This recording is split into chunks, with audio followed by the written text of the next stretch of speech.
কি করো। কাজে আমার মনে হয় আমার দল এই ব্যাপারে কনসিডার করবে এবং যথাসময়ে দল তার সিদ্ধান্ত নিবে, এবং যে সিদ্ধান্ত দল নিবে আমি সেই সিদ্ধান্ত মেনে নিব। মানে অতিরিক্ত পরিমাণে মুক্তিযুদ্ধ নিয়ে কথা বলার কারণে আপনার এই সাজা পেতে হলো, নাকি ৭১ আর ২৪-এর তুলনা করতে বারবারই মানে ৭১ আর ২৪ তুলনীয় নয় এমন কথা বলবার জন্য আপনার সাজা হলো, নাকি এনসিপি সহ ২০২৪-এর জুলাই আগস্টের আন্দোলনে নেতৃত্ব দানকারী তরুণদেরকে আপনি যথেষ্ট সম্মান দিয়ে কথা বলেন না, আপনি তাদেরকে কালো শক্তি বলেন, এমন সব অভিযোগে আপনার সদস্য পদটা গেল? মানে কি অনেকগুলো সন্দেহ তো করাই যায়, কাজে আপনি বুঝতেই বা পারছেন না কেন? মানে এখন নানা মানে দলের কারো তরফে আপনার সঙ্গে কোনো আলোচনা হয়নি? না, কারোর সঙ্গে আলোচনা হয়েছে কি হয়নি সেটা আমি বলবো না, আমি আপনাকে বলি। আমার কাছে মনে হয়েছে মুক্তিযুদ্ধ তো শুধু আমি একা করি না, বাংলাদেশের তৎকালীন ৭.৫ কোটি মানুষ মুক্তিযুদ্ধের সঙ্গে ছিল। অস্ত্র হাতে যুদ্ধ করেছে মুক্তিযোদ্ধারা, কিন্তু সমস্ত মানুষ তাদেরকে সাহায্য করেছে। খুব নিম্ন সংখ্যার কিছু আলবদর রাজাকার দালাল বাদে। কাজেই বাঙালি জাতি মুক্তিযুদ্ধের পক্ষে ছিল সেই সময়, এটা সত্য। এবং আমরাও মনে করেছিলাম যে মুক্তিযুদ্ধের পরে গত ৫৪ বছরে যারাই মুক্তিযুদ্ধের বিরুদ্ধে ছিল তাদের অনেকেই ব্যক্তিগতভাবে মারা গেছে, কিন্তু যে দলটি মুক্তিযুদ্ধের বিরোধিতা করেছিল সেই দলটি রাজনীতি করছে, তার নাম জামাত। এবং আমার ধারণা ছিল জামাতের নতুন প্রজন্ম এখন যারা রাজনীতি করছে, জামাত এবং শিবির, তারা হয়তো বা বাংলাদেশকে নিয়ে নতুন চিন্তা করেই রাজনীতি করবে। ৭১-এর যে চিন্তাধারায় তারা রাজনীতি করেছিল, মানুষকে হত্যা করেছিল, মা বোনের সম্ভ্রম ধ্বংস করেছিল, বুদ্ধিজীবীদেরকে হত্যা করেছিল, সেইটা তারা ভুলে যাবে, অথবা সেটার জন্য তারা নিঃশর্ত ক্ষমা প্রার্থনা করবে বাঙালি জাতি বা বাংলাদেশের মানুষের। কিন্তু ৫ই আগস্টের পরে আমি দেখলাম যে তাদের সেই চিন্তাটা এখন পর্যন্ত, এই যে রাজনীতির বাইরের চিন্তা, মুক্তিযুদ্ধের বাইরের চিন্তা, মুক্তিযুদ্ধকে হত্যা করার চিন্তা, ধ্বংস করার চিন্তাটা তাদের রয়ে গেছে, তাদের মাথা থেকে যায় নাই। যদিও তাদের পূর্বপুরুষেরা চলে গেছে, কিন্তু তাদের পূর্বপুরুষদের অপমানের প্রতিশোধ নেওয়ার জন্য বা পরাজয়ের প্রতিশোধ নেওয়ার জন্য তারা বারে বারে বলতেছিল ৭১-এ কোনো মুক্তিযুদ্ধ হয় নাই, ৭১-এ হয়েছিল একটা গন্ডগোল, যে গন্ডগোলের মূল কনস্পাইরেটর ষড়যন্ত্রকারী ছিল ইন্ডিয়া বা দিল্লি। আমরা সেই কারণে মুক্তিযুদ্ধ এটাকে বলে না, মুক্তিযুদ্ধ ছিল ৪৭ এবং শেষ মুক্তিযুদ্ধ হলো ২৪। তখন থেকে আমি ফাইটটা করতেছি, রাজাকারের বাচ্চা আলবদরের বাচ্চা বলে, যে না, এখনো মুক্তিযোদ্ধারা জীবিত আছে, যদি এই কথাই বলো তাহলে আবার কিন্তু যুদ্ধ হবে, দেশে একটা রাজনৈতিক যুদ্ধ। আমি এখান থেকে তখনও সরি নাই, ভয় পাই নাই, এখনো সর্বনা এবং মৃত্যু পর্যন্ত সর্বনা। যদি কেউ মনে করে ৭১-এ কোনো মুক্তিযুদ্ধ হয় নাই, আমি অবশ্যই মনে করবো সেই বাংলার মানুষ না, বাংলাদেশের মানুষ না, তার বাড়ি পাকিস্তান, এবং তার বিরুদ্ধে আমার যুদ্ধ শুরু হবে। এইটা আপনি যুদ্ধ করতে পারবেন মানে দল ছাড়া। আর আমি তো দেখছিলাম আপনার জেলা কিশোরগঞ্জে যেই সম্মেলনে আপনাকে যেতে দেয় নাই দল বা আপনাকে আমন্ত্রণ জানায় নাই, সেখানকার বিএনপির দলীয় সম্মেলনে আমি দেখছিলাম ভার্চুয়ালি তারেক রহমান যুক্ত এবং বিএনপি মহাসচিব মির্জা ফখরুল ইসলাম আলমগীর ও জামায়াতে ইসলামীকে গণহত্যাকারী দল হিসেবে অভিহিত করছে। তো তাহলে আপনার সঙ্গে আপনার দলের মত পার্থক্যটা কোথায় হলো? মানে কোথায় আপনি বাড়াবাড়ি করে ফেললেন বলে মনে হচ্ছে দলের? বাড়াবাড়ি করে মনে করলো তারা, আমি বলেছিলাম যে ৫ আগস্ট ২০২৪ সনে একটা কালো শক্তি যে অভ্যুত্থানটা ঘটিয়েছিল তাদের চিন্তা ছিল ভিন্ন। কারণ ৫ই আগস্টের দুইটা রূপ আন্দোলনে, এটা খুব সুস্পষ্ট ভাবে আপনাকে আগেও বলছিলাম, এখনো বলি।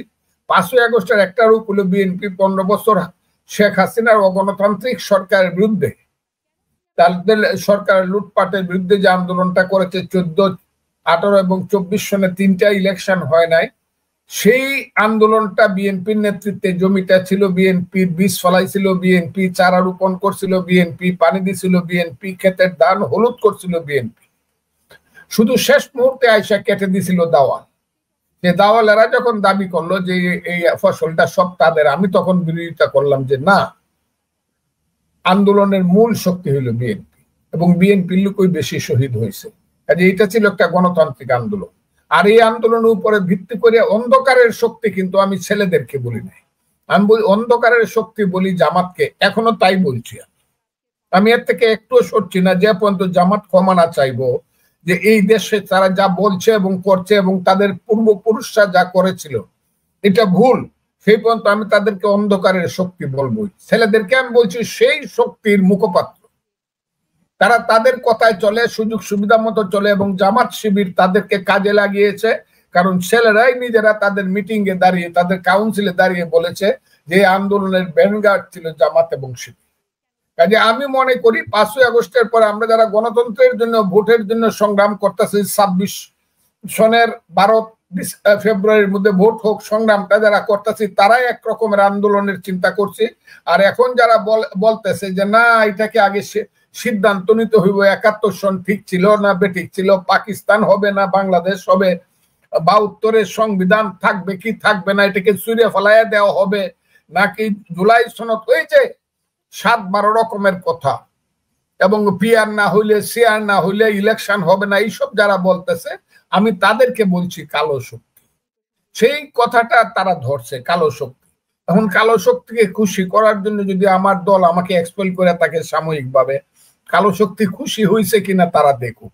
এবং আমি এখনো মনে করি আওয়ামী লীগ যদি না থাকে, বিএনপির রাজনৈতিক মহাশত্রু হিসাবে দেখা দিবে জামাত এবং স্বাধীনতা বিরোধী শক্তি। বিএনপি যতদিন এটা না বুঝবে ততদিন পর্যন্ত বাংলাদেশের রাজনীতির আকাশ পরিষ্কার হবে না, এই অন্ধকার এবং কুয়াশাচ্ছন্ন থেকে যাবে। বিএনপিকে বুঝতে হবে আওয়ামী লীগ নাই, আমাদেরকে মুক্তিযুদ্ধের পথে দাঁড়াতে হবে। কারণ আমাদের নেতা শহীদ জিয়া হলো মুক্তিযুদ্ধের ঘোষণাকারী ছিল, অথবা মুক্তিযুদ্ধের বীরুত্তম ছিল, অথবা ব্রিগেড কমান্ডার ছিল। সেটা তো বিএনপিকে ওই জায়গায় আসতে হবে। যদি না আসে, চলতে থাকবে এটা, অন্ধকারের মধ্যে ঝগড়া চলতে থাকবে। সেই ঝগড়া যে বাংলা, আপনার যে রাজনৈতিক বিশ্লেষণ, আমি মানে দীর্ঘ রাজনৈতিক অভিজ্ঞতা থেকে, কিন্তু আপনি কি এই বিষয়টা এড়িয়ে যাচ্ছেন যে আসলে মুক্তিযুদ্ধ হয়তো এই নতুন তরুণ প্রজন্মের জন্য আপনি যতটা প্রাসঙ্গিক মনে করছেন ততটা প্রাসঙ্গিক নয়? বিশেষ করে ফজলু ভাই, আপনার সঙ্গে আমার কথা হয় নাই ডাকসু নির্বাচনের পর। ডাকসু নির্বাচনের যে ফল, জাকসু নির্বাচনের যে ফল, সেখানে তো আপনার দল বিএনপির যে মানে ছাত্র সংগঠন, ছাত্র দল ব্যাপকভাবে ক্যাম্পেইন করলো ছাত্র শিবিরের বিপক্ষে, যে এরা মুক্তিযুদ্ধের বিরোধিতাকারী দল, এরা কিন্তু মানে এরা গুপ্ত সংগঠন ইত্যাদি ইত্যাদি বলে। কিন্তু 1971-এর বিষয়টা কিছুতেই তো ছাত্রদের মধ্যে প্রাসঙ্গিক করে তুলতে পারলো না, এবং সে কারণেই তো ডাকসুতে জাকসুতে ছাত্র শিবিরের ব্যাপক বিজয় হলো। মানে আপনি শত্রু মনে করছেন জামাত শিবিরকে কি ভোটে জেতার জন্য, নাকি আপনি সত্যি মনে করেন যে 1971 একটা প্রাসঙ্গিক বিষয় এখনো? আমি আপনাকে বলি, ডাকসু জাকসু রাকসু চাকসু যেখানেই জয়লাভ করুন, আপনার তখন হয়তো বা আপনি শিশু ছিলেন অথবা জন্মই হয় নাই, 72 সনের সমস্ত ইলেকশনে কিন্তু ছাত্র ইউনিয়ন জিতেছিল। বাংলা কমিউনিস্ট পার্টির সংগঠন ছাত্র ইউনিয়ন, ওরা নেপ কমিউনিস্ট পার্টির দ্বারা এরা ব্যাক বাই দেন। এবং ডাকসুর বিপি হয়েছিল মুজাহিদুল ইসলাম সেলিম, তিনি এখনো জীবিত। জিএস হয়েছিলেন মুস্তফা জামান, তো মাহবুব জামান। এই যে বিপিজিএস হইল, সব ইউনিভার্সিটি জিতলো। এতে কি ন্যাপ বা কমিউনিস্ট পার্টি 73-এর ইলেকশনে সব জিতে ফেলছিল? তার তো একটা সিট, একটা বা দুইটা সিট বোধহয় পাইছিল, না হলে পাই নাই এক। এরপরে দেখা যাবে 2 বার মাহমুদুর রহমান এবং আখতারুজ্জামানরা ডাকসুর বিপিজিএস হয়েছে জাসদের নেতৃত্বে, বাসদের নেতৃত্বে। বাসদ জাসদরা কি পার্লামেন্টে সমস্ত সিট পেয়ে গেছে?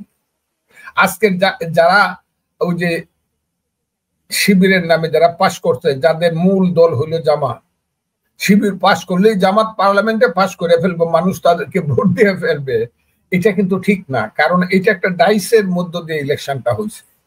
গত 15 বছর শেখ হাসিনার ছাত্রলীগ কোন রাজনীতি করে নাই। ছাত্রলীগ এখানে যে করছে, নেতৃত্ব যেটা করছে, এটা টাকা পয়সা বানানো, ছেলেদেরকে অত্যাচার করা, অরাজনৈতিক ভাবে সম্পদ কামানোর যে একটা স্পৃহা, এর মধ্যে আবার শিবির নিজেরা ঢুকে। এটা আসলে তো ছাত্রলীগ ছিল না, এটা তো ছিল শিবির লীগ। ছাত্রলীগ যেটা ছিল এটা তো ছিল শিবির লীগ, শিবির সব এটার মধ্যে ঢুকছে। টাকা পয়সা দিয়ে ঢুকছে, হাতে পায়ে ধরে ঢুকছে, কৌশল করে ঢুকছে, 2-15 বছর এখানে রাজনীতি করে একটা পরিবেশ ক্রিয়েট করে যখন আন্দোলনের সময় হয় সে উপরের ছাত্রলীগকে বিদায় করে দিয়া ওই যে হুন্ডা মার্কা যে ছাত্রলীগ, হেলমেট মার্কা যারা ছাত্রলীগ, তারা সব আবার শিবিরে ফিরে গেল, তাদের নিজস্ব অবস্থানে ফিরে গেল এবং তারা বিশ্ববিদ্যালয়টা দখল করলো। একটা ডাইস তারা তৈরি করলো, যে ডাইসে আপনি বাড়ি কোন জেলায় আমি জানি না, যদি সিলেট বা ময়মনসিংহে হয়ে থাকে আপনার বাড়ি, আমাদের এলাকায় জালের একটা ঘেরাও দেয় বড় বিলের মধ্যে। এই ঘেরাওয়ের মাছের বাইরে আপনি যতই জাল ফেলেন আপনার জালে মাছ উঠবে না। এই বোটটাকে তো শিবির ঘেরাও করে ফেলছে গত 15 বছর, এবং আরো কিছু আছে আমি সেইগুলা বলি আর এখন বকা আর খাইতে ইচ্ছা করে না, যে কুৎসিত বকাবকি করে আমাকে। 2টা হলে জিতার জন্য 60 কোটি টাকা দেওয়া হয়েছে বলে আমার কাছে খবর আছে। একটা হল হচ্ছে জিয়া হল, যাতে ছাত্র দলের একদম ইজ্জত চলে যায়, আর একটা হলো 21 এইরকম ভাবে টাকা পয়সা অর্থ বিত্ত সবকিছু দিয়ে একদল ছেলে তৈরি করে এবং তার উপরে সুপারস্ট্রাকচার তৈরি করে ডাকছে, ইলেকশনটা করছে। এদিকে ছাত্র দলের রাজনীতিতে কোনো আদর্শিক যে ব্যাপারটা, সাংগঠনিক ব্যাপারটা, তারা গত 15 বছর হলেই যাইতে পারে নাই। একটা ছেলেও হলে ছিল না, তারা পাশ করবে কি করে? কাজে ওই ডাকসুতে বা চাকসুতে পাশ করছে, সেই কারণে পার্লামেন্টে পাশ করে ফেলবো। আমি বললাম 6% ভোট পাইবো, আমি চ্যালেঞ্জ করলাম আপনার কাছে। আগে পাইতো 7%, এখন জামাতের 1% ভোট কমবে, কারণ জামাতের চেহারাটা মানুষ ওই যে বুরকাওয়ালা চেহারা যেটা, এটা দেখে ফেলছে। যারা 54 বছর বুরকা পরেছিল, এই হলো তাদের কুৎসিত চেহারা। যদি ভোট তাদের এই কারণে সাহস পায় না ইলেকশনে যাইতে, ওইটা মনে করার কোনো হ্যাঁ। তবে একটা কথা আপনাকে, সাধারণ মানুষের মধ্যে যদি জনপ্রিয়তা গ্রহণযোগ্যতা বাড়ে, কারণ মানে আপনি যতই এটা বলছেন, আমার খবর বলে, আমার বিশ্লেষণ বলে, সাংগঠনিকভাবে ভীষণ সামর্থ্যবান হয়ে উঠেছে জামায়াতে ইসলামী এবং ছাত্র শিবির দুটোই। আপনার নেতা তারেক রহমান বিবিসি বাংলায় সাক্ষাৎকার দিয়েছেন, সেখানে তিনি স্পষ্টতই বলেছেন যে কোনো রাজনৈতিক দল যদি আইনের মধ্যে থেকে সংবিধান অনুসরণ করে রাজনীতি করে তাতে বিএনপির বা কারো আপত্তি থাকার কথা নয়। মানে জামায়াত ইসলামী একটা বৈধ রাজনৈতিক দল এবং তার জনপ্রিয়তা বাড়ছে, জনসমর্থন বাড়ছে, সাংগঠনিক শক্তি বাড়ছে। আর আপনি তাকে যতই তাচ্ছিল্য করতে চান না কেন, সেটা কি ঠিক গণতান্ত্রিক উপায় হয় কিনা, মানে এই আক্রমণেরও প্রয়োজন আছে কিনা, মানে মুক্তিযুদ্ধে ক্ষমা প্রার্থনা করতে হবে জামায়াত শিবিরকে, সেটা আসলে সংখ্যাগরিষ্ঠের চাওয়া, এটা আপনি কেন মনে করছেন? নাকি এটা আপনার ব্যক্তিগত চাওয়া বলেই আপনি এটা একরকমের মানে এই প্রচারণাটায় আপনি থাকতে চান? আমি তাদেরকে কিছুতেই তাচ্ছিল্য করছি না, আমি বরং যারা ডাকসুতে পাশ করছে এদেরকে সম্মান করি, তাচ্ছিল্য করছি না। আর আমারই সন্তানের, কিন্তু তারা রাজনীতিকে যেভাবে সাজাইছে গত 15 বছর যে প্রসেসে, সেই প্রসেসটাকে আমি মুনাফিকি প্রসেস মনে করি। যখনই প্রকাশ হয়ে যাবে যে ছাত্র শিবির কিন্তু এইভাবে সবকিছু দখল করছে, কোনো কারণেই কিন্তু পৃথিবীর কোনো জায়গায় খালি থাকে না প্রকৃতি। যদি দেখা যায় খুব গরম পড়ছে, বাতাস নাই, তখন আপনাকে বুঝতে হবে 3 দিন পরে ঝড় আসবে, 5 দিন পরে ঝড় আসবে, সুনামি আসবে। এখন আদর্শিক রাজনীতিটা হচ্ছে না বাংলাদেশে, সেই আদর্শিক রাজনীতি কিন্তু হবে। শিবির এখনই চলে যাবে আমি মনে করি, তারা আরো কিছুদিন নেতৃত্ব করবে, এই করবে ছাত্রদের মধ্যে, এই ব্যাপারটা আমি অস্বীকার করতেছি না। কিন্তু যখন রিয়েল পলিটিক্স আসবে এবং চেহারাটা যাতে, তাদের চেহারাটা যখন উন্নতিত হবে, শিবিরের পলিটিক্স বা ফিলোসফি কিন্তু খুব উন্নত বা খুবই সাংঘাতিক ধরনের আলোকিত ফিলোসফি না। এটা যদি মানুষকে বোঝানো যায়, ছাত্রদেরকে, আপনি বলেন, আমি যখন কথা বলি আমার এত হাজার হাজার ছেলে মেয়ে, বয়স যাদের 6-এ 7-এ পড়ে, 8-এ পড়ে, বিভিন্ন কলেজ স্কুলের ছেলে মেয়েরা আমাকে ফোন করে বলে, কাকা দাদা আপনি মুক্তিযুদ্ধের কথা আমাদেরকে শোনান, জন্মেন পরে কোনোদিন মুক্তিযুদ্ধের কথা শুনছি না, আপনার কথা শুনলে মনে হয় এখনই মুক্তিযুদ্ধে যাই, আপনি এটা ছাইরেন না। ওনারা তো 30 লক্ষ মানুষের একটা মিটিং করছে বলে, দাবি করে, যদি ওই মিটিংটাতে লোক হয়েছে 6 থেকে 7 লক্ষ সোহরাওয়ার্দী উদ্যানে। জামাতে আমাদেরকে পারমিশন দেখ, মুক্তিযোদ্ধাদেরকে, যে আমি কোনো দল না, শুধু একদিন বলবো মুক্তিযোদ্ধারা বাংলাদেশে কে কোথায় আসো, এবং যারা মুক্তিযুদ্ধকে সমর্থন করো, মুক্তিযুদ্ধ প্রজন্ম, তারা আসো, দেখি তো তাদের চেয়ে লোক বেশি হয় না কম হয়। তারা 150 কোটি টাকা খরচ করছে, 130 কোটি টাকা তো নিজেরাই স্বীকার করছে। আমি 30 কোটি টাকাও না, 30 লাখও খরচ করবো না, সব হেঁটে হেঁটে আসবে, পয়সা খরচ করে আসবে, নিজের পয়সা। দেখেন কত লোক। এই দেশে এখনো মুক্তিযুদ্ধের পক্ষে 95% মানুষ আছে, এটা আমার বিশ্বাস। এই বিশ্বাস যদি ভুল হয় তাহলে বুঝতে হবে আমার মৃত্যুটা অপমৃত্যু হোক। আমি আপনাকে কথাটা বললাম, 95% মানুষ বিশ্বাস করে 71 সঠিক ছিল, মুক্তিযুদ্ধ সঠিক ছিল। বাঙালি জাতির যে 1000 বছরের শ্রেষ্ঠ অর্জন সেটা হলো মুক্তিযুদ্ধ, এটা মানুষ বিশ্বাস করে। ওইটা ওই কিছুদিনের জন্য, ওই যে আমি সবসময় বলি, you can bluff some men for many times, many men for some times, but not all men for all times. এটা পারবেন না। মুক্তিযুদ্ধ জয়লাভ করবে, কারণ মুক্তিযুদ্ধই হলো সত্য। এটাই সত্য। আমি মানুষ হিসাবে জন্মগ্রহণ করি, রাজনীতি না। আমি বলছি আমি মানুষ, এটাই প্রকৃতি। আমি মানুষ হিসাবে মায়ের ঘরে জন্মগ্রহণ করি। তারপরে চিৎকারটা যখন দেই, মা যখন আমাকে জড়ায় ধরে, তখন মা বাংলা ভাষায় বাঙালি হিসাবে আমাকে আব্বু কইয়া বা বাবা কইয়া জড়ায় ধরে। এরপরে আমি মুসলমান বা হিন্দু হই। যার ঘরে, যদি হিন্দুর ঘরে জন্মগ্রহণ করি আমি হিন্দু হই, মুসলমানের ঘরে যখন জন্মগ্রহণ করি আমি, এটা হলো থার্ড স্টেজ। কিন্তু আমি প্রথমত মানুষ। আর সেই মানুষের রাজনীতি আজকের প্রেক্ষাপটে হইল আধুনিকতা, প্রগতিশীলতা, বিজ্ঞান মনস্কতা, মানবতা, সাম্য। এটা হইলো মধ্যযুগীয় বর্বরতা না। কাজে এটা জয়লাভ করবে পারলাম না। এই দেশে লোক পাইলাম না, দল পাইলাম না, কিছু কাউকে বিশ্বাস করাইতে পারলাম না যে এই দেশেও মানুষ আছে। সব কিন্তু নীরবে নিবৃতে মরে গেল। এই দেশে জাতীয় অধ্যাপক আব্দুর রাজ্জাকরা, আহমদ শরীফের মতো লোকেরা, আনিসুজ্জামান সাহেবের মতো লোকেরা, এরা জ্ঞানী গুণী যত মানুষ আছে সব কিন্তু নীরবে নিবৃতে মরে গেল। কাউকে আমরা সম্মান করতে পারলাম না। আমরা খালি সম্মান করলাম সম্পদকে, লুট করাকে, ধন অর্জন করা, জ্ঞান অর্জন করার। কাজে আমি মনে করি আমরা জি ফজলু ভাই, আপনি যখন ওই কথাটা বললেন যে যদি মুক্তিযোদ্ধাদের একটা সমাবেশ করার অনুমতি দেওয়া হতো তাহলে 30 লাখ লোক সেখানে জড়ো হয়ে যেত, এবং আমি আপনাকে, মানে আপনি তো নিশ্চয়ই বোঝেন যে কি কারণে আপনার জীবনের ঝুঁকি, কি কারণে আপনার বাড়ির সামনে যে একটা বিরাট মানে বিক্ষোভ প্রদর্শনের আয়োজন করা হলো। আসলে সেখানে জনসমাবেশ তেমন বেশি হয় নাই, কিন্তু মানে যে ধরনের ভাষা প্রয়োগ করা হয়েছে তাতে সেটা ভাইরাল হয়ে গেল। কয়েকদিন যাবত আপনার বাড়ির সামনে সেই মানে অবস্থান চললো তরুণদের। তো আমার প্রশ্ন হচ্ছে, মানে আপনার আসলে উদ্দেশ্যটা কি? আপনি আসলে এই স্বপ্ন নিয়ে আগাচ্ছেন যে আপনি মুক্তিযোদ্ধাদের একটা সমাবেশ করে ফেলবেন, আর মুক্তিযোদ্ধাদের আপনি একটা সমাবেশ করে ফেললে সেটা তো আসলে আওয়ামী লীগের ফায়দা হবে। সে কারণেই তো লোকে বোধহয় আপনাকে সন্দেহ করে। আওয়ামী লীগের ফায়দা হবে? আমি একটা মুক্তিযোদ্ধাদের সমাবেশ করলে আমি মুক্তিযুদ্ধ এবং আওয়ামী লীগকে এক করে দেখি।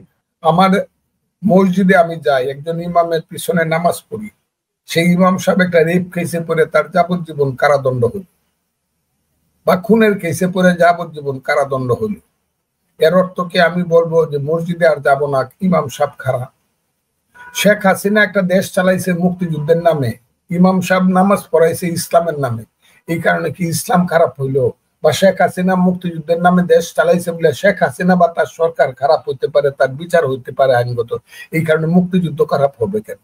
আমি মুক্তিযুদ্ধের পক্ষে এই কারণে আছি, মুক্তিযুদ্ধ হল বাঙালির শ্রেষ্ঠ অর্জন, এবং আমি মৃত্যুর আগে শেষ নিঃশ্বাস ফেলায় দেখতে চাই যে এই দেশে মুক্তিযুদ্ধ জীবিত আছে, এই দেশে আমি মৃত্যুবরণ করতে চাই। আমি কোনো ওই পূর্ব পাকিস্তান রূপী দেশ যেটা এখন হয়ে যাচ্ছে, কোন জঙ্গি দেশে আমি মৃত্যুবরণ করতে চাই না, বা মৃত্যুবরণ করব না। আর কি হবে আমি জানি না, কিন্তু আমি পূর্ব পাকিস্তান রূপী, আফগানিস্তান রূপী কোন দেশে আমি মৃত্যুবরণ করতে চাই না। আমি বাংলাদেশে মৃত্যুবরণ করতে চাই। এই কারণে আমি মুক্তিযুদ্ধের, আমি কারো পক্ষে না। আওয়ামী লীগের পক্ষে, ওই জামাতের বিপদ না। জামাতকে তো বলছে, জামাত যদি, তারা যদি গণতন্ত্রের রাজনীতি করে, এমনকি তারা যদি ইসলামের রাজনীতি করে, তারা যদি বলে আল্লাহ আমাদের প্রভু, মোহাম্মদ আমাদের নেতা, কোরআন আমাদের সংবিধান, আসো পলিটিক্স করো, জিহাদ আমাদের পথ, ভোট যদি মানুষ দেয় ক্ষমতায় যাও, কথাটা। কিন্তু একটা কথা বলার পরেই দেখছেন তো জামাতের উপরে এবারের পূজায় কি ধরনের তহম্মত বলে এটাকে, কি ধরনের গর্জন শুরু হয়েছে বুঝেন তো? এত সোজা না, it is not so easy. পলিটিক্সটা কিন্তু এত ইজি না যে দেশের মানুষ মানে কিচ্ছুই বুঝতে চায় না। আপনি ধর্মের কথা বলে যা ইচ্ছা তা করাইতে পারবেন মানুষকে, কিচ্ছুই আপনি যুক্তি দিয়ে কোনো কথা বলতে পারবেন। আমি ফজলুর রহমান বলি এই কারণে, দুইটা কারণে আমি বলি। এক নম্বর হইলো, বাংলাদেশে কেউ কোনো কারণে ফজলুর রহমান একজন দুর্নীতিবাজ মানুষ এটা বাইর করবে যেদিন, সেদিন আমি বিষ খাবো। আমি অর্থনৈতিক ভাবে কোনো দুর্নীতিবাজ না, আমি চরিত্রগত ভাবে যেটা মানুষ মনে করে নারী লুবি, পরলুবি, সম্পদ লুবি, আমি সেইটা, এটাও কেউ জীবনে বাইর করতে, কারণ আমার কোনো সম্পদ নাই। আমার কথাটা বুঝি, এই কারণে আমি বলতে পারি আমাকে গুলি করে মারতে পারবা, কিন্তু আমাকে তুমি আদালতের কাঠ গড়ায় তুমি দোষী হিসাবে সাব্যস্ত করার জন্য দাঁড় করাতে পারো। এই কারণে আমি বলতে পারি আমি মুক্তিযোদ্ধা, এটাই মুক্তিযোদ্ধা এবং এইটাই মুক্তিযুদ্ধ। এই দেশে যারা ওই যে ইসলামের নামে দল করে, ইসলামের নামে যারা ব্যবসা করে, আমি তাদের সবাইকে জানি। আমার ছেলে 10,000 টাকা চান্দা তুলছে, খুব খারাপ কাজ করছে, 3 মাসের হাজত হইব, জেল হইব। আর তুমি করছো কি, তুমি তো ব্যাংক লুট করে ফেলছো, 1 লক্ষ কোটি টাকা, 2 লক্ষ কোটি টাকা, ইন্স্যুরেন্স কোম্পানি লুট করে ফেলছো, সিলেটের সমস্ত তুমি হাউজিং ব্যবসা লুট করে ফেলছো, সিলেটের সমস্ত মানে এটা কি বলে হসপিটাল ব্যবসা লুট করে ফেলছো। তোমার, আমার কাছে কাগজ আছে বলে বলতেছে, এগুলো বলবো একদিন। তুমি একটা ডিভিশনাল হেডকোয়ার্টারে 13,000 কোটি টাকার একটা প্রতিষ্ঠান দখল করে ফেলছো। আমি 10,000 টাকা আমি চাঁদাবাজি করছি, আমি বেশি দোষী না, তুমি বেশি দোষী। বড় বড় কথা বলো। তুমি যখন মাঠে যাবা রাজনীতি করতে, একদম আমি তো সবসময় বলি জামাতে ইসলাম মানে হলো জামার মধ্যে ইসলাম, মনের মধ্যে না, চিন্তার মধ্যে না, জামাতে ইসলাম। এই যে জামাটার মধ্যে ইসলাম, সাদা পোশাক, পাঞ্জাবি টুপি, এটা হলো জামাতে ইসলাম। আমি তো বলতে চাই ঠিক আছে, আসো মাঠে দাঁড়াই, আসো দেখি। আপনাকে আপনার ব্যাপক, আপনি ভালোবাসার কথাও বলছিলেন যে একেবারে শিশু কিশোররাও ফোন করে, মানে 7-8-এ পড়া ছেলেমেয়েরাও ফোন করে কাকা দাদা ডেকে মুক্তিযুদ্ধের কথা বলতে বলছে। মানে 5ই আগস্টের পর আপনি একাই টেলিভিশন টক শোতে মোটামুটি দাঁড়িয়ে মুক্তিযুদ্ধের এমন একটা পরিসর তৈরি করলেন যে আপনার সুস্পষ্টভাবে মনে থাকবে যে আপনাদের মুক্তিযুদ্ধের সতীর্থ মোস্তফা মহসিন মন্টুর স্মরণ সভায় প্রেস ক্লাবে কামাল হোসেন সাহেবও উপস্থিত ছিলেন, আপনিও উপস্থিত ছিলেন। আপনাদের দেখে লোকে জয় বাংলা স্লোগান দেওয়া শুরু করলো এবং মুক্তিযোদ্ধারা দাবি করে বসলো যে 32 নম্বরে সবাই মিলে একদিন যেয়ে সেখানে ফুল দিয়ে আসতে হবে। তো সেই খবর, সেই ভিডিও ভাইরাল হয়ে ছড়িয়ে পড়লো। মানে আপনি কার সাহসে, কার, মানে আপনি আমাকে মানে আমি প্রশ্নটা করতেই চাই, কারণ মানে এটার তো কৌতূহল আছেই। মানে কে আপনার প্যাট্রন, কে আপনার পৃষ্ঠপোষক, যেই পৃষ্ঠপোষকতার কারণে আপনি এই রাজনীতি করার সিদ্ধান্ত নিলেন? কারণ এটা তো ঠিক বিএনপির রাজনীতি না, মানে এই রাজনীতিটা করবেন, এটা সিদ্ধান্ত নিলেন 5ই আগস্টের পরে কেন, এবং করে আপনি এই বাংলাদেশের রাজনৈতিক পরিসরে একটা আলোড়ন জারি রাখতে চাইছেন কেন? মানে আপনার মুক্তিযোদ্ধাদের নিয়ে কোনো পরিকল্পনা আছে? আপনি কি নতুন সংগঠনে যোগ দেবেন, নাকি কোনো পুরনো সংগঠনকে, মানে নতুন করে আওয়ামী লীগ, বিকল্প আওয়ামী লীগ গড়ে তুলবেন, এমন কোনো পরিকল্পনা আছে? আমি আপনার ওইসব প্রশ্ন করাতে আপনাকে আমি ধন্যবাদ জানাই, আপনার প্রতি আমি কৃতজ্ঞ। 1 নম্বর হলো হুইজ মোস্তফা মহসিন মন্টু, যার শোক সভায় আমি গেলাম। সে তো মৃত্যুর দিন পর্যন্ত বিএনপির জোটে ছিল। গতবার যে 18 সনে যে ডক্টর কামাল হোসেনের নেতৃত্বে যে জোটটা হইল বিএনপির সাথে, এটার মূল কারিগর তো আমি এবং মোস্তফা মহসিন মন্টু। এবং মোস্তফা মহসিন মন্টু তো ধানের শীষ নিয়ে লালবাগ থেকে ইলেকশন করছে, হয়তো বা জীবিত থাকলে এবারও ধানের শীষ নিয়ে ইলেকশন করবে। তাইলে এবং আন্দোলনের পক্ষে শক্তি 5ই আগস্টে, কাজেই তার একটা, উনি একজন মুক্তিযোদ্ধা। কি মুক্তিযোদ্ধা? ঢাকা জেলার সমস্ত কমান্ডার সে, তার হাজার হাজার লোক আছে। জীবনটা শেষ করতে একজন মুক্তিযোদ্ধার স্মরণ সভায় বা শোক সভায় আমি যাব না। কেন যাব না? কারণ আমি তার সাথে পলিটিক্স করছি দীর্ঘদিন 1969, 70, 71 বা এগুলা বললে আপনি চিন্তাই করতে পারবেন। এবং শেষ দিন পর্যন্ত মন্টু ভাইকে আমি মন্টু ভাই ডাকতাম, মন্টু ভাই। যদিও উনি গণফোরাম করতেন, গণফোরামের প্রেসিডেন্ট ছিলেন, আমি যদিও বিএনপি করতাম। তার শোক সভায় আমি গেছি, তার তো মরণের কবরের সবাই তো গেছে মির্জা ফখরুল ইসলাম আলমগীর শহীদ মিনারে। আমার কথাটা বুঝছেন? আমি তার শোক সভায় গেছি। সেই শোক সভা ছিল মুক্তিযোদ্ধাদের শোক সভা। মুক্তিযোদ্ধারা যদি জয় বাংলা স্লোগান দিয়ে থাকে, আমি কি তাদের মুখের মাঝে ধরবো? জয় বাংলা স্লোগান এটা অপরাধী স্লোগান, এটা দিবা না। আর জয় বাংলা স্লোগানটা তো আওয়ামী লীগ এটাকে আনপপুলার করছে, কিন্তু জয় বাংলা স্লোগানটি তো বাঙালি জাতির মুক্তিযুদ্ধের নির্যাস। জয় বাংলা স্লোগানটাতে একজন মুক্তিযোদ্ধা যুদ্ধ করতে গিয়ে গুলি খায় মারা গেছে, মরার সঙ্গে সঙ্গে বলছে জয় বাংলা। এটা সত্য। এই সত্য যারা না বলবে তারা তো জাতি হিসাবে অগ্রসর হতে পারবে না। এখন বলি না আমি এই কারণে, বা আমরা বলি না এই কারণে যে এইটাকে শেখ হাসিনারা নিজের স্লোগান বানায় এত বেশি আনপপুলার করছে, যে কারণে মানুষ আর জয় বাংলা স্লোগানটা দিতেও চায় না, শুনতেও চায় না। কিন্তু জয় বাংলা স্লোগানের ইতিহাসটা তো বড় গৌরব। এটা যদি কেউ না বুঝে, আর আমি কইলেই যদি বলে আওয়ামী লীগের কথা বলে, এটা কেমন কথা হলো ভাই? আপনারা এত কুপমণ্ডুক কেন?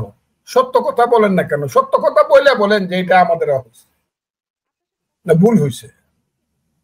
আমি জয় বাংলা স্লোগান তো আমি দেই নাই, আমি বহুদিন যাবো, যেদিন থেকে আওয়ামী লীগ ছাড়ছি জয় বাংলা স্লোগান দেই না। এর অর্থ এই না আমি দেই না বলে আরেকজনে দিলে তাকে আমি নিষেধ করব। কেন করব? কেন করব? এক সময় তো মানে বাংলাদেশ জিন্দাবাদ শুনলেই মনে তো পাকিস্তান জিন্দাবাদ স্লোগান দিতেছে। এখন তো এটা অটোমেটিক হয়ে গেছে, দিছে মানুষ। কেউ নারায়ে তাকবীর আল্লাহু আকবার দিতেছে,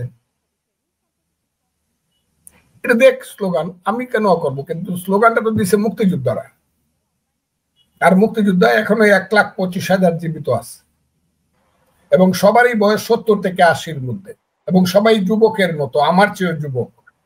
সবাই যোগাযোগ করে বলে মুক্তিযুদ্ধ ছাড়েন না। আর আমি যদি মুক্তিযুদ্ধের কথা কই, বিএনপি করতে পারবো না, এটা কে কইছে? বিএনপি তো মুক্তিযোদ্ধা শহীদ জিয়াউর রহমানের দল। তারা যদি মনে করে এই কারণে, তো আমাকে যদি কোনো কথার কারণে, এটা তো বলে নাই যে মুক্তিযুদ্ধের কারণে আপনাকে আমরা সাসপেন্ড, এটা তো কিছুই বলে নাই। যেদিন তারা বলবে যে আপনি মুক্তিযুদ্ধে বলেন বলে আপনাকে আমরা সাসপেন্ড করলাম, সেদিন তো আমার 100 বার চিন্তা করতে হবে যে রাজনীতি আমি করবো কিনা। কে বলেন? রাজনীতি আমাকে করতেই হবে তা না, কিন্তু আমার কিন্তু একটা নামও আছে, বাপের দেওয়া, ফজলুর রহমান। এটাও কিন্তু কিছু মানুষ আমাকে চিনে, যেটার নাম হলো ফজলুর রহমান বাংলাদেশ। কাজে খালি রাজনীতি আমারে পরিচয় দিছে এটা মনে করা ঠিক হবে না। রাজনীতি অনেকেই করে, সবাইকে ফজলুর রহমানের পরিচয় তো দেয় না। বলতে পারেন ফজলুর রহমান একটা এইরকম রাগী মাথা মোটা, সে যে কোনো জায়গায় যে কোনো কথা কয়ে বলে না, আমি যে কোনো জায়গায় যে কোনো কথা বলি না, আমি সব জায়গাতে সত্য কথাটা বলি। এতে যদি আমার দুর্নাম হয়, আমার মৃত্যু হয়ে হবে, আমি কাকে ডরাই? আমি তো কাউকে ডরাই না। কে বাংলাদেশে কে আমার চেয়ে কে বেশি দিন রাজনীতি? আমি হইলাম হাইস্ট পিরিয়ড অফ পলিটিক্স করছি, 61 বছর, 61 বছর রাজনীতি করছি। আর যারা একটু বেশি করছে তাদের 2 জন জেলে আছে, আরেকজন আইসিইউতে আছে। আইসিইউতে যিনি আছে তার নাম তোফায়েল আহমেদ। আর যে 2 জন জেলে আছে আমার চেয়ে বেশি দিন রাজনীতি, একজনের নাম আমির হোসেন আমু, আরেকজনের নাম রাশেদ খান মেনন। আর আমার চেয়ে বেশি পলিটিক্স করছে এরকম মানুষ কেউ বলতে পারবে না। কন্টিনিউয়াস 61 বছর পলিটিক্স করছে। আমি কথা বলবো না, কথা বলবে কে বাংলাদেশে? আমি দেশ সৃষ্টি করছে যারা, তাদের একজন আমি, একজন না শুধু। খালি রাইফেল হাতে যুদ্ধ করছি না, হাজারে হাজারে যুদ্ধে লয়ে গেছে। 69 সন থেকে বিএলএফ এর মেম্বার হিসাবে মুক্তিযোদ্ধা হয়েছে, 69 সনে। কাজেই এত সোজা না। মাধ্যমে নিশ্চয়ই দেখেন, মানে আপনি নিশ্চয়ই বেদনার্থ হবেন, কিন্তু সামাজিক যোগাযোগ মাধ্যমে নিশ্চয়ই দেখেন ওই যে আপনাদের হাজারে হাজারে মুক্তিযুদ্ধে যোগ দেওয়া, আপনাদের মানে যুদ্ধে পাকিস্তানি সেনা পরাজিত করার যেসব গল্প আপনারা বলেন, সেগুলোকেও তো অনেকে মিথ্যা বয়ান হিসেবে হাজির করবার প্রয়াস পাচ্ছেন এবং বলছেন যে এইগুলো আপনারা এসব গল্প হিসেবে বলছেন। মানে মুক্তিযুদ্ধের এই গল্পগুলোর মধ্যে আসলে সত্যতা নাই, বাস্তবতা নাই। সেই বিষয়গুলোকে কিভাবে দেখেন, এবং সত্যি কি মানে এককভাবে এই মুক্তিযুদ্ধের ইতিহাস সংরক্ষণ, মুক্তিযুদ্ধের বয়ান সংরক্ষণ সম্ভব কিনা? এককভাবে মানে আমার একার দ্বারা? আমি কি একা মনে করেন? তো হাজারে হাজারে বলে রাজাকার আলবদরের বাচ্চা, ওদের তো মুখ এখন সেলাই পড়ে গেছে, এরা তো আর এখন বলে না মারে ফেলবো। এখন তো হাজারে হাজারে বলে আলবদর রাজাকারের বাচ্চারা কই রে তোরা। প্রথম আমি একা বলছি, এবং পৃথিবীতে তাই হয়, পৃথিবীতে তাই হয়। আমাদের আল্লাহর পরে রসুল কইছে লা ইলাহা ইল্লাল্লাহ, একজনে বলছে প্রথম, নট 2 জনে বলছে। এই যে বুদ্ধ ধর্ম হয়েছে গৌতম বুদ্ধ প্রথমে বলছে সত্যের কথা, একা প্রদীপ প্রেমে, কথাটা বুঝেনি, একাই একজনে বলে, তারপরে হাজারে হাজারে। আমি না হয় একাই বললাম, বোকা হইলাম বা আমি যাই হইলাম, আমি আগে আগে কথা বলি, বেশি কথা বলি, কিন্তু আমি যে কথাটা বলি 6 মাস পরে আমার দলও তা বলে, মানুষও তা বলে। এইটাই হলো আমার সবচেয়ে বড় শান্ত। আমি যা বলি, আমি বলছি জামাত কিন্তু শুধু গণতন্ত্রের আন্দোলন করার জন্য, গণতন্ত্রের ভোট করার জন্য কিন্তু এই কাজটা করে না। এরা কিন্তু এটাকে পাকিস্তান বানানোর আন্দোলন পর্যন্ত নিয়ে যাবে। আমার কথাটা সত্য না মিথ্যা, এটা এখন যে কারণে তারা বলে আমরা কি শুধু ভোটের জন্য, আমরা একটা ইলেকশনের জন্য আমরা আন্দোলন করছি, আমরা আন্দোলন করছি সংস্কারের জন্য, সৎকারের জন্য, সৎ কাজের জন্য। আর ওই 17 জন ফরেনার্সকে আনাইছে এই সৎ কাজটা করার জন্য। 17 জন ফরেনার্স, আমি লিস্ট দিতে পারবো।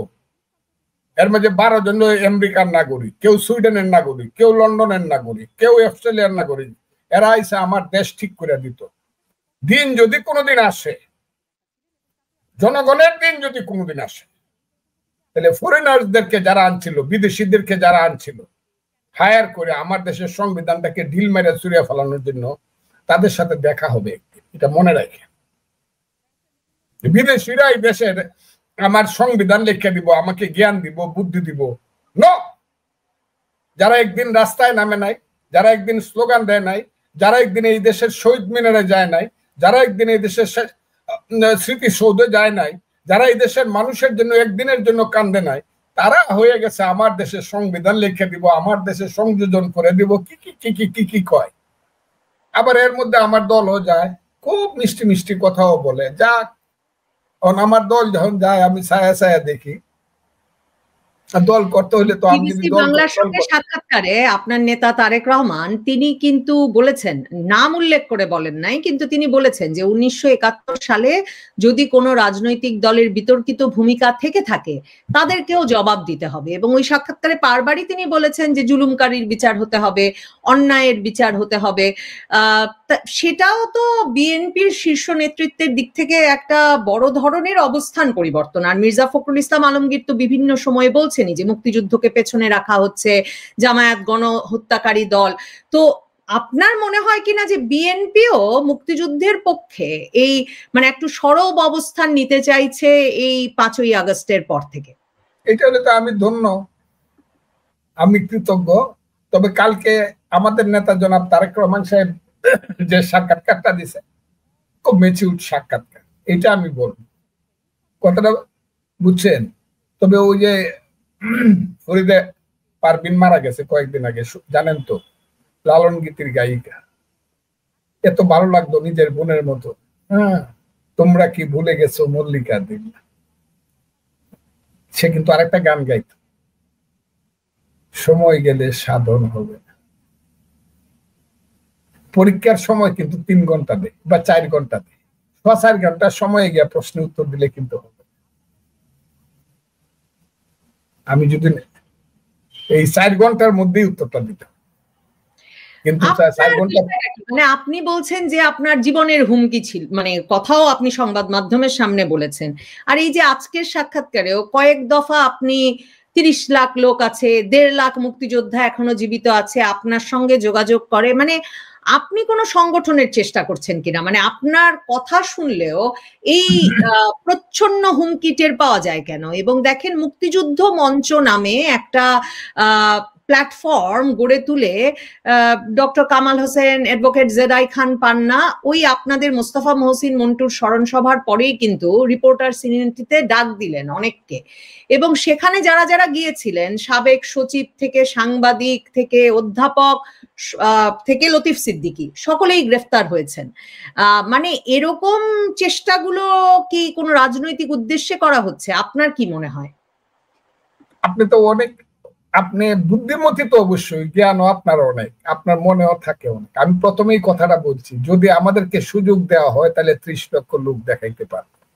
কিন্তু রিপোর্টার্স ইউনিটিতে মুক্তিযুদ্ধের কথা কইতে গেলে যদি মব যায়, রাজাকারের বাচ্চারা যায়, আমি আবারও বললাম, গিয়া যদি লতিফ সিদ্দিকীর মতো, তার বয়সটা জানেন তো মাত্র 87 বছর, লতিফ সিদ্দিকীর মতো 87 বছরের মানুষ যে 7 বার এইগুলা বাদ দেন, যে মুক্তিযুদ্ধের জিয়াউর রহমানের সবচেয়ে কাছের লোক ছিল, শেষ সময় সেই লতিফ সিদ্দিকীর মতো মানুষকে যে অপমান করলো, মঞ্জুরুল আলম পান্নার মতো সাংবাদিককে যেভাবে ধরে নিল, প্রফেসর কার্জন সাহেবকে যেভাবে ধরে নিল, এইটা হইলে পরে একটা সময় লাগবে এটা হইতে, মুক্তিযোদ্ধারা হইতে, কিন্তু হবেই, কিন্তু মুক্তিযোদ্ধারা সংগঠিত হবেই।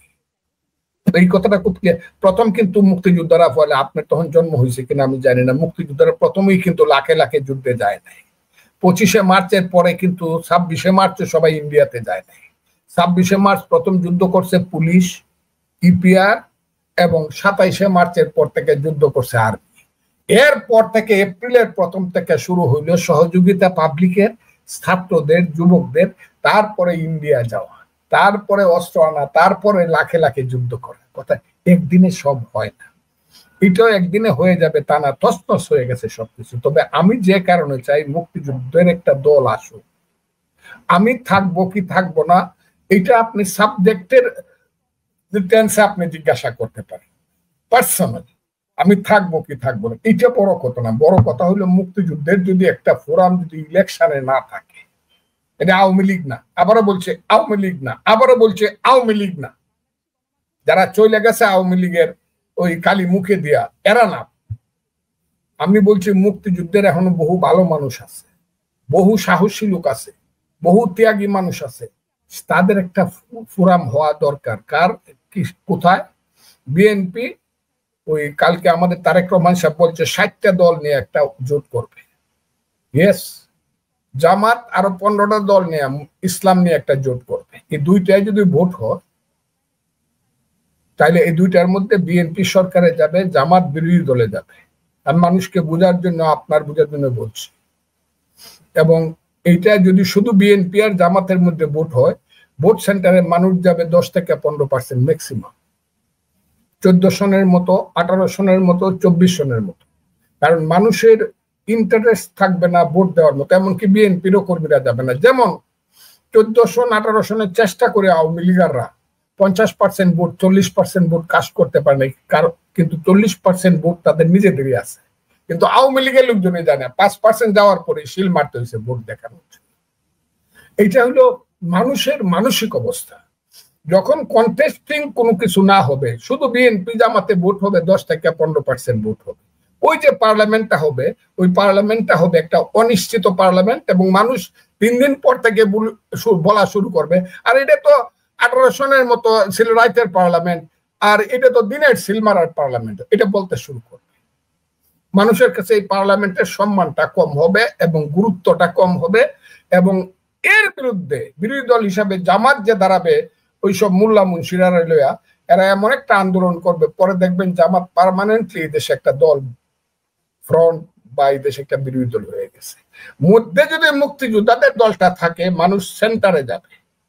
1, 2 হইল এইখানেও সরকার হবে বিএনপি, মুক্তিযোদ্ধাদের দল হবে বিরোধী দল, আর জামাত বহু পিছনে তাদের লোক নিয়ে 10 থেকে 15টা পার্লামেন্ট সিট পায়, তৃতীয় হয়ে যাবে। এইটা হবে পার্লামেন্ট। এই কারণে আমি বলি মুক্তিযোদ্ধাদের একটা দল থাকা দরকার, কাউকে বঞ্চিত করা দরকার না। কারণ আওয়ামী লীগের শেষ ভোটটা ছিল, রিয়েল ভোটটা ছিল 42% 2008 সনে, সেটা যদিও প্রশ্ন আছে। 42%, বাদ দেন 12% ভোট নাই, এখনো 30% ভোট আছে আওয়ামী লীগের, যারা চুপচাপ করে বসে আছে। সেই আওয়ামী লীগের 30% ভোট আপনি বাদ দিয়ে ইলেকশন করলে পরে এই ইলেকশনটা কতটুকু যৌক্তিক হবে? তরুণদের যে নতুন দল, জাতীয় নাগরিক পার্টি, সেটা তো বলছে যে তারা মধ্যপন্থী দল, এবং সেটা তো একটা বড় ধরনের প্রত্যাশা নিয়ে ডক্টর মোহাম্মদ ইউনূসও তাদের মানে এই দলটি গঠনের পেছনে বড় ধরনের উৎসাহদাতা হিসেবেও কাজ করেছেন, তিনি সাক্ষাৎকারেও সেটা বলেছেন। তো জাতীয় নাগরিক পার্টির আপনি তাহলে কোনো সম্ভাবনা দেখছেন না এই তরুণদের দলের? দেখছি তারা যে বড় বড় যারা, এরা একটা ইউনিয়ন পরিষদের মেম্বারে যত ভোট পায়, বড় বড় না, তারা সব 2 থেকে 2,500 করে ভোট পাবে, একজনেরও জামানত পাবে। এই সম্ভাবনাটা আমি দেখতেছি, সম্ভাবনা দেখবো না। তবে এদেরকে আমি স্নেহ করি, এরা নিজেরা নিজেদেরকে ধ্বংস করছে, এদেরকে যারা মনে করতো ফিডেল ক্যাস্ট্রো, চে গুয়েভারা, এরা কিন্তু পরে নিজেদেরকে প্রমাণ করলো না। তারা হইল ওই যে আফগানিস্তানে যে একসময় ক্ষমতা দখল করছিল বাচ্চায় সাকাও এর চরিত্রের ছেলে পেলে, ওই যে বাচ্চায় সাকাও ছিল মরু ডাকাত। এই ছেলেদের কোনো পয়সা ছিল রাজনীতি, কোনো ধরনের খাওয়া ছিল না, ছিল তাদের ধর্ম সাহস। কিন্তু এই ছেলেরা 10 টাকা দেখাইতে পারতো না। এখন মানুষ জানে তাদের 1000 কোটি টাকা আছে। এই আজকে একজনে বলছে, চ্যালেঞ্জ করে বলছে যে প্রত্যেকটা ছেলে, যে ছেলেটা সবচেয়ে নিচের দামের গাড়িটা চালায় সেই গাড়িটার দাম 2 কোটি টাকা। আমি আল্লাহর দোয়াই করে বলছি, আমি বলছি না, আজকেও একজনে বলছে 2 কোটি টাকা। এই ছেলেটা বাড়িতে গেলে প্রত্যেকটা ছেলে পকেটে করে 50 লক্ষ টাকা করে লয়ে যায়। এরা যে অফিসটাতে বসে, রূপায়ণ না কি নাম বলে, ওই যে বাংলা মোটরে যে অফিসটাতে বসে, এদের নেতাদের প্রত্যেকের যে রুমটা এবং তাদের যে প্রাইভেট রুম, এই কথা বলে আর লাভ নাই। আমার সন্তানেরা এইভাবে ধ্বংস হয়ে যাবে এটা আমি চাই না। যারা আমার বাসার সামনে আইসা স্লোগান দিছিল ফজু পাগলা কইয়া, এরা পরে গিয়ে ডাকাতিতে চান্দাবাজিতে ধরা পড়ছে। যদি ওই মেয়েটার বাপ যদি আমার কাছে আসে বা ছেলেদের বাপ, আমি তাদেরকে হাইকোর্টে আমি জামিন করাবো, কারণ এদের কোনো দোষ নাই। দোষটা হইলো কালো শক্তি, জামাত ইসলামের, যারা তাদেরকে ব্যবহার করছে। এদের প্রত্যেককে হাজার হাজার টাকা দেওয়া হয় খারাপ কাজ করার জন্য। আপনাকে যদি বলি চোখের পানি আসবে, শরীরে আগুন লাগায় দিতে ইচ্ছা করে। এখনো বৈষম্য বিরোধী ছাত্র আন্দোলন ইত্যাদির নামে কলেজের ছেলেপেলেরা কি করে, প্রাইভেট কলেজের ছেলেপেলেরা কি করে। কালকেও আমার কাছে বইলে গেছে, কোন পার্সন না, কোন প্রাইভেট পার্সন, অফিসিয়াল, কালকে বলে সর্বোচ্চ অফিসিয়াল যারা ইন্টেলিজেন্সে কাজ করে, কালকেও রাত্রে 11টার সময় আমাকে বইলে গেছে যে এখনো বিশেষ করে বড় বড় শহরগুলোতে, মনে করেন বাড়িধারা, গুলশান, বনানী, উত্তরা, যেগুলো এইসব জায়গায়, যেসব জায়গা আছে, ছেলে পেলেদের 15 জন ছেলের যদি মনে হইলো যে হিরোইন খাওয়ার টাকা শর্ট পড়ছে, গাঞ্জা খাওয়ার টাকা শর্ট পড়ছে, অথবা কিছু টাকার দরকার 5 স্টার হোটেলে খাওয়ার জন্য, 10-15 জন একটা গ্রুপ করে দিয়ে একটা স্লোগান দেয়, ফেসিস্ট গেল কই, হই হই রই রই ফেসিস্টটা গেল কই, গিয়া গুলশানের এক বাসায় উঠিয়া বলে, এই তোরা তো ফেসিস্ট, টেহাদে না হলে তোরা এখানে ধরে লয়ে যাবো। আর 8টা কইলাম না, 8টা এই টেলিভিশনে বলা যাবে না কি করে। আমি চ্যালেঞ্জ করলাম কথা, এখন পর্যন্ত তাই চলছে।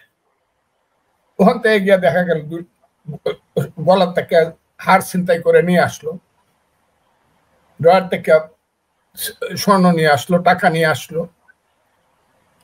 স্লোগান দিয়া বাইর হয়ে গেল।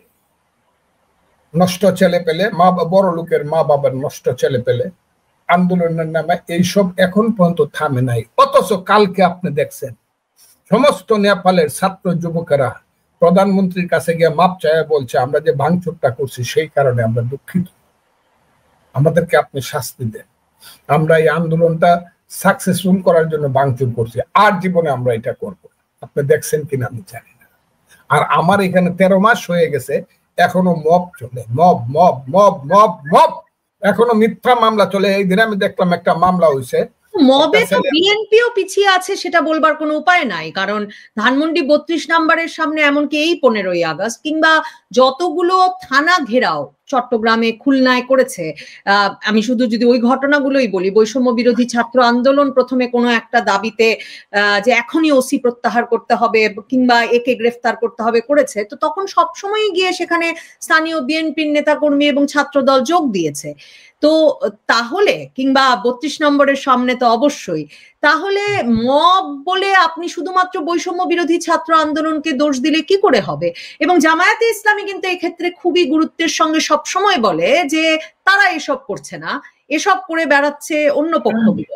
তারা মাস্টার মাইন্ড, ইংরেজিটা লিখে রাখেন এমএন, এইসবের পিছনে তারা হলো মাস্টার মাইন্ড, কাজে তাদেরকে কেউ দেখে না।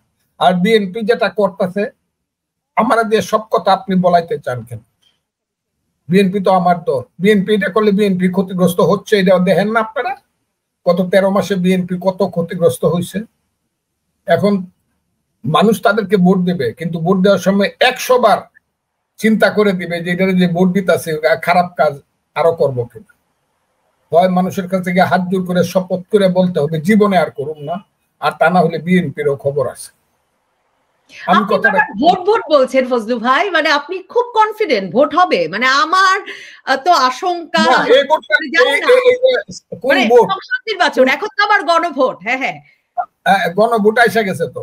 হ্যাঁ, ভোটটা হবে 26 সনের ফেব্রুয়ারি মাসের 12 তারিখ, যেটা বলছে যে আমার দল বিশ্বাস করে বলে আমিও বিশ্বাস করি।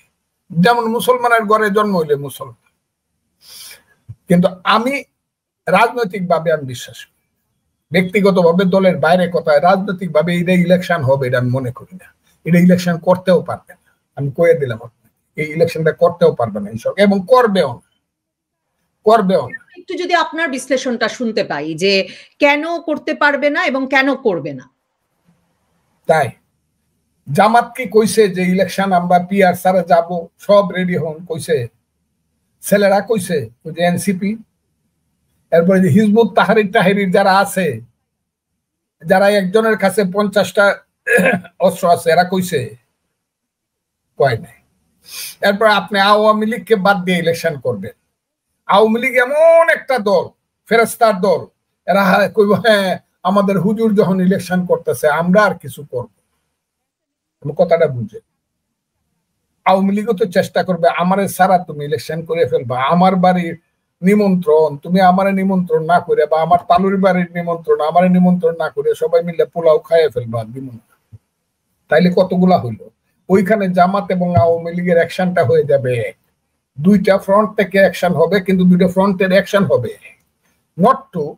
এখন জামাত রাজি হইলো ইলেকশন করতে, কথাটা খুব বুঝার চেষ্টা করুন। জামাত রাজি হইলো, পিআর চাই না, সিআর চাই না। এত ক্ষতিগ্রস্ত হবে জামাত, মাঠে গেলে মানুষ বলবে যে অবশেষে অরিন্দম কহিলা বিষাদে। এইটা হইলো কবির কথা। আর গ্রামের কথা হইলো গাদা তুমি পানি খাইলা গুল্লিয়া করে খাইলা। জামাতে কিন্তু এই কথাটা কইব, তাইলে গেলে না কেন বেটা, আগে এতদিন কেন তোরা ইলেকশনটারে পিছাইছ? কাজেই জামাত একটা পায়া না পায়া যাইতে হবে, পিআর এর জায়গায় সিআর পাইতে হবে, না হলে সিএস পাইতে হবে, না হলে মাঠ পর্সাটা হইলেও পাইতে হবে।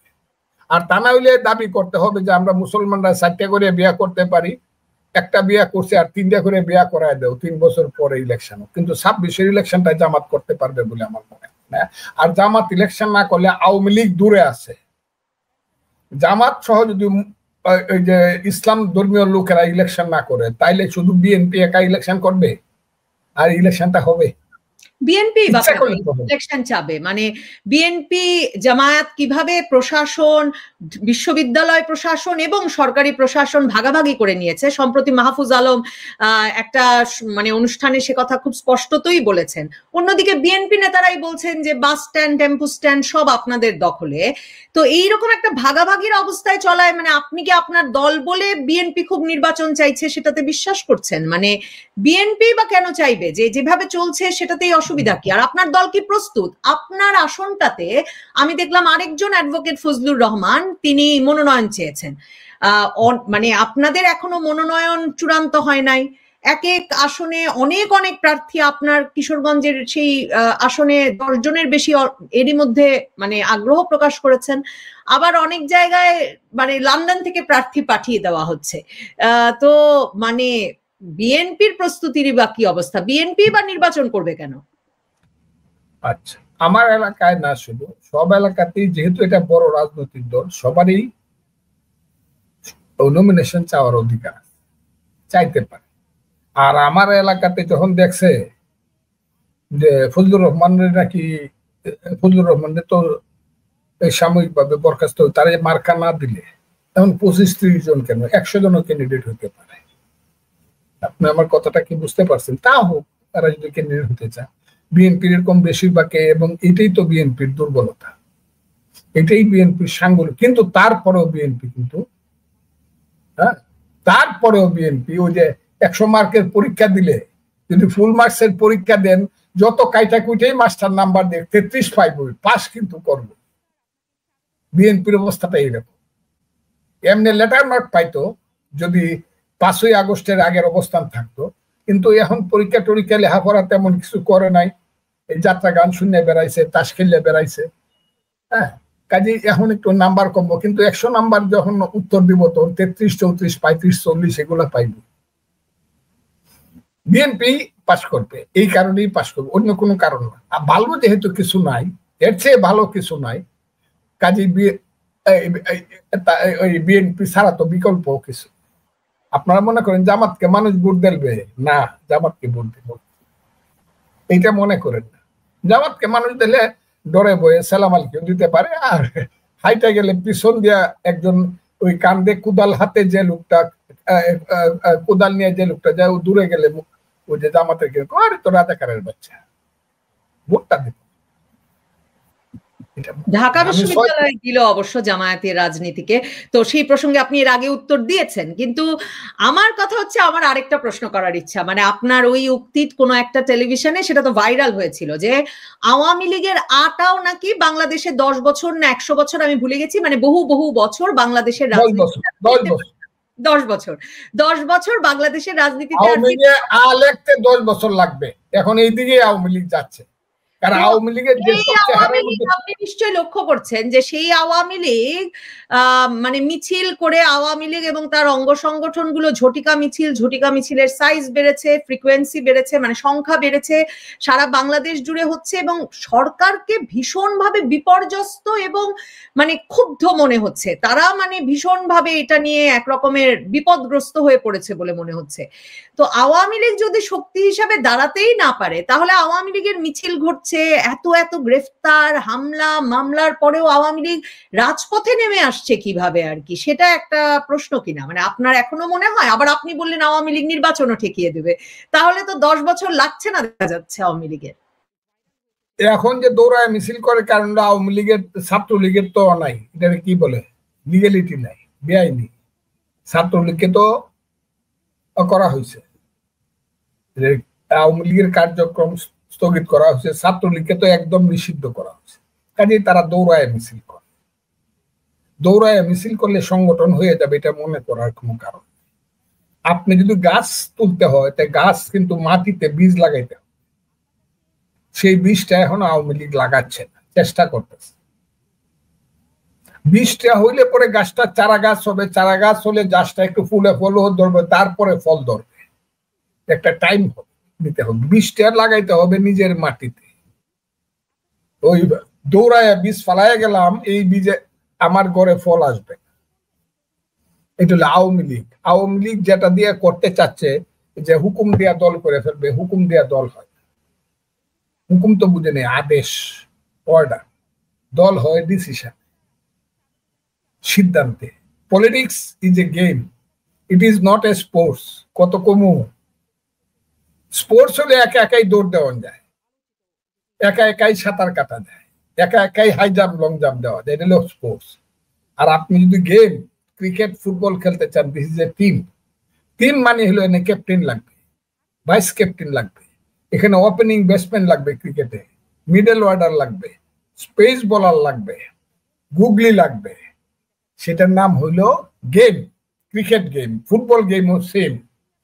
সেই গেমটা খেলতে হইলে আপনার ক্যাপ্টেন, ভাইস ক্যাপ্টেন, এই প্লেয়ার গুলা লাগবে।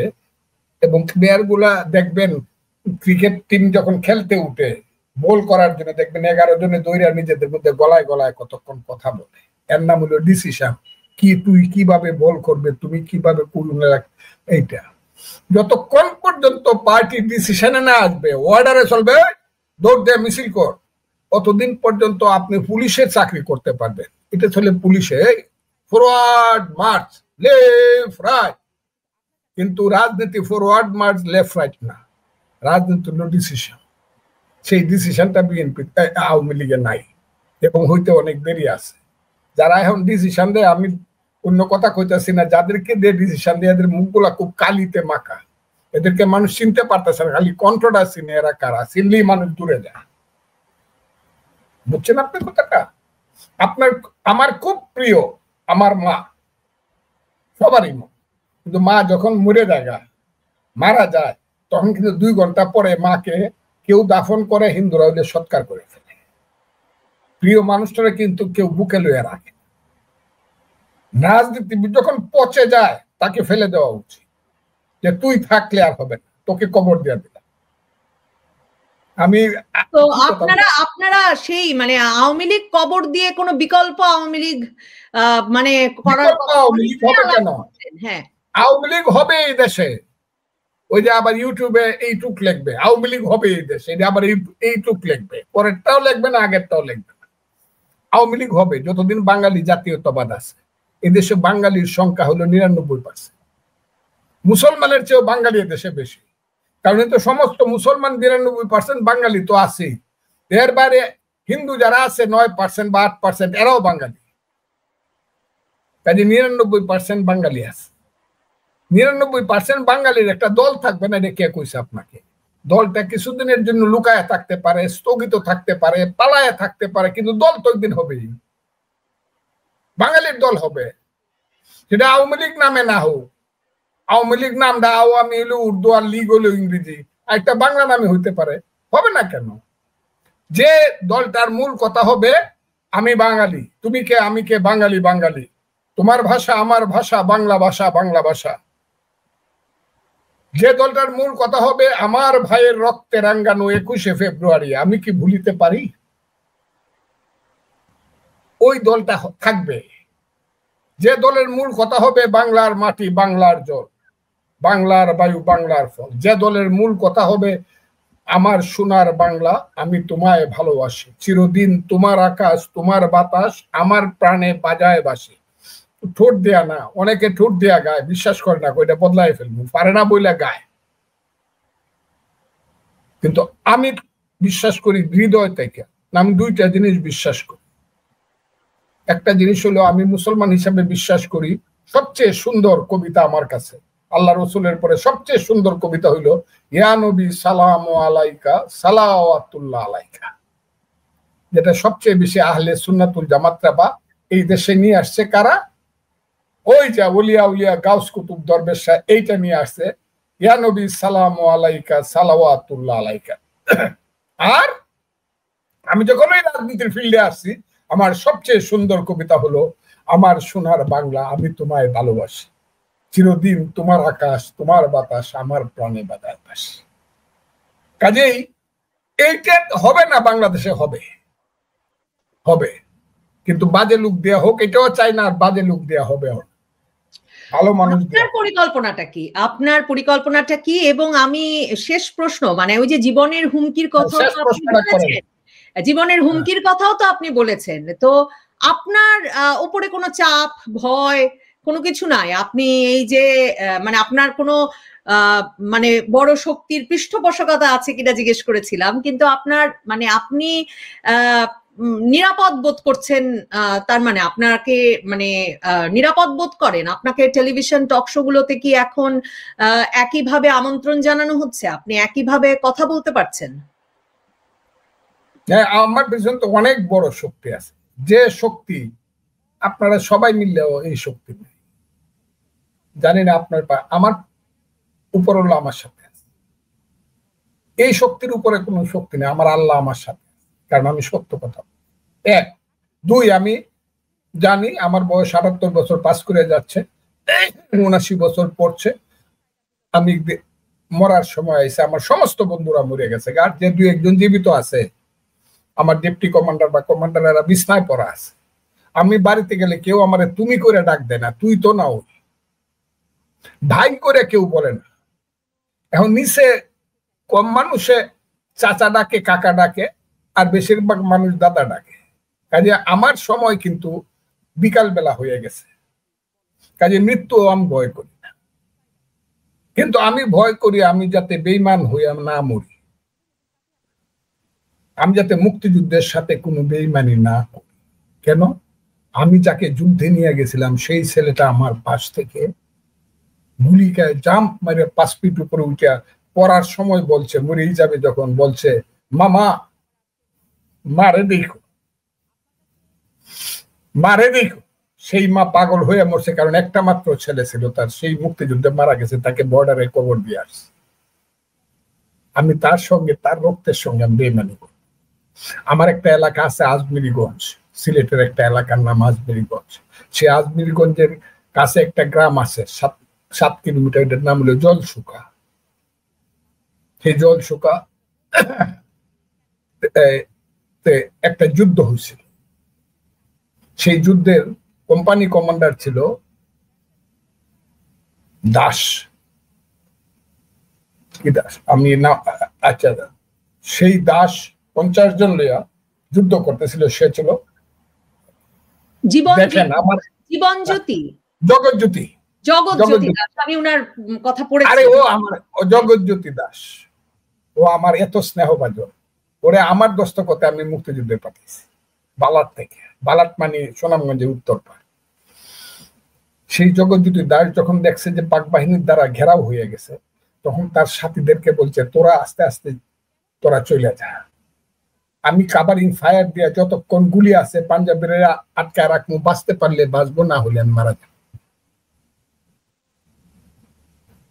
সেই জগৎজ্যোতি দাস 1 ঘন্টা একা যুদ্ধ করছে পাক বাহিনীর সাথে, তার সমস্ত সৈন্য চলে গেছে, সেভ করে দিছে, সে গুলি খায় মারা গেছে। তার লাশটা হাজবেরিগঞ্জের বট গাছে বাইন্দা রাখছে 1 মাস পর্যন্ত, পয়সা পয়সা তার লাশটা। এদের সাথে আমি বিশ্বাসঘাতকতা করবো? এটা আপনি বলতে চান যে মুক্তিযুদ্ধের? আমার গ্রামের পাশে একটা গ্রাম ছিল $36 গ্রাম, আমার বাড়ি থেকে মাত্র 2.5 মাইল দূরে। একদিনে 450 লোককে মেরে ফেললো পাক বাহিনী গুলি করে। তাদের রক্তের সাথে আমি বেইমানি করবো? আমি বলবো না এই দেশে কোনো মুক্তিযুদ্ধ হয় নাই, এই দেশে দিল্লি, ইন্ডিয়া, হিন্দুরা এটা ষড়যন্ত্র, এটা আমি বলবো? বললে তো আমি মানুষের বাচ্চা, আমি তো মানুষ না, আমি তো বেইমান হয়ে মারা যাবো। কাজে আমি সবসময় সাবধান থাকি মুক্তিযুদ্ধের বিরোধিতা করে আমি যাতে বেইমান হয়ে মারা না যাই। এই কারণে আমি মুক্তিযুদ্ধের কথা, আমার দল হইতে হবে, আমার বাংলাদেশের না, আমি কিছু বাংলাদেশের মন্ত্রী তো 96 সনে, 98 সনে, 99 সনে শেখ হাসিনা কইছে ফজলুল যা হয়েছে ভুলে যা, যা হয়েছে ভুলে যা, তুই আমার সাথে তোর আমি মন্ত্রী বানাম, শিক্ষামন্ত্রী বানাম। হই নাই, এটা 99 সন, এখন থেকে 26 বছর আগে। তখন আমার যৌবন ছিল, তখন আমার বয়স মাত্র 48 বা 50 বছর। সেই ফজলুর রহমান আমি, কিসের মন্ত্রিত্ব আর কিসের এমপিগিরি? কত লোক আইলো গেল, মন্ত্রী হইলো, কে কারে জিজ্ঞাসা করে? আপনারা যদি বলি গুলি করে মারি ফেলবো, এরশাদ আমলের প্রথম মন্ত্রিসভার মন্ত্রীদের নাম বলেন, আপনি বলতে পারবেন?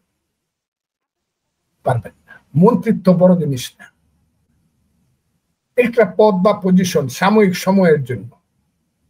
কিন্তু আপনার ভিতরে যদি বিবেক না থাকে, মনুষ্যত্ব না থাকে, মানুষের প্রতি ভালোবাসা না থাকে, দেশকে যদি আপনি ভালোবাসতে না পারেন, তাইলে আপনার রাজনীতির কোনো মূল্য নাই।